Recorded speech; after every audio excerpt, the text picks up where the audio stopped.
Please subscribe our channel Puppet Show. For months, Bhima kept a close watch on Purochana. While the Pandavas lived under the guise of peace, Bhima grew suspicious of Purochana's hidden accomplices, particularly the woman who had been placed to help them.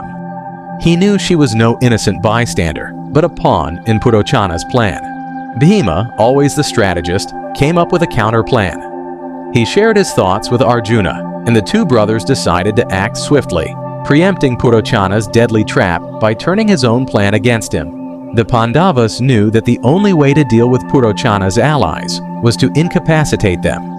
Bhima and Arjuna prepared a strong sedative, mixing it into the evening meal they would serve to the woman and her 5 sons. That night, Bhima and Arjuna invited the woman and her 5 sons to join them for dinner. The Pandavas treated them warmly, ensuring that no suspicion arose.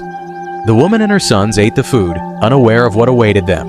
As the night progressed, the sedative took effect. One by one, the woman and her sons fell into a deep, drugged sleep.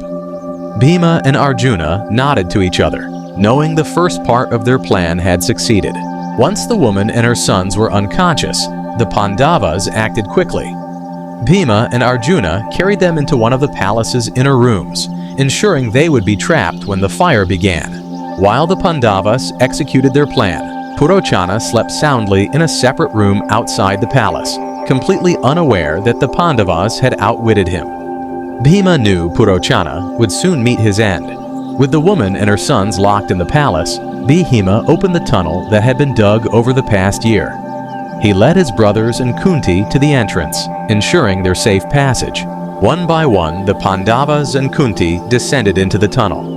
The tunnel was narrow and dark, but it was their only path to freedom. Bhima urged them to move quickly, knowing the fire would soon begin. After ensuring his family's safe passage, Bhima returned to the palace.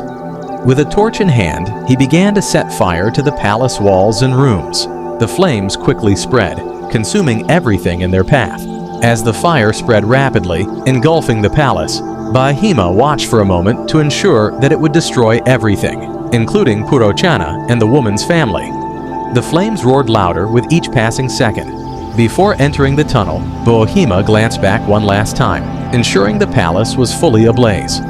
Satisfied that no one would survive, he entered the tunnel and sealed it behind him, disappearing into the night. As Bhima caught up with his family, they moved silently through the dark, damp tunnel. Though the way was narrow and difficult, they knew it was the path to freedom and safety. While the Pandavas made their way through the tunnel, the palace in Varanavata collapsed under the intense heat of the fire. Purochana, along with the woman and her sons, perished in the flames. After what felt like hours, the Pandavas finally emerged from the tunnel, stepping into the cool night air of the forest. They were safe, but the journey ahead was still uncertain. As they gathered in the forest, Yudhishthira turned to Bhima and nodded. Bhima's plan had worked perfectly, and they had escaped Duryodhana's deadly plot.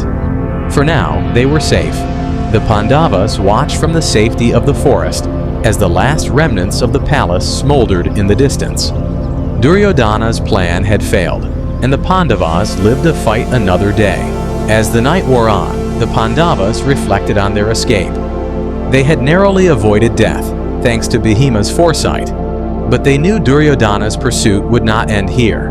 Though they had escaped immediate danger, the Pandavas knew they could not rest for long. They prepared to continue their journey, ready to face whatever challenges lay ahead. With the palace in ruins and Duryodhana's plan foiled, the Pandavas set out into the forest, disappearing into the darkness. Their journey was just beginning. Please subscribe our channel Puppet Show.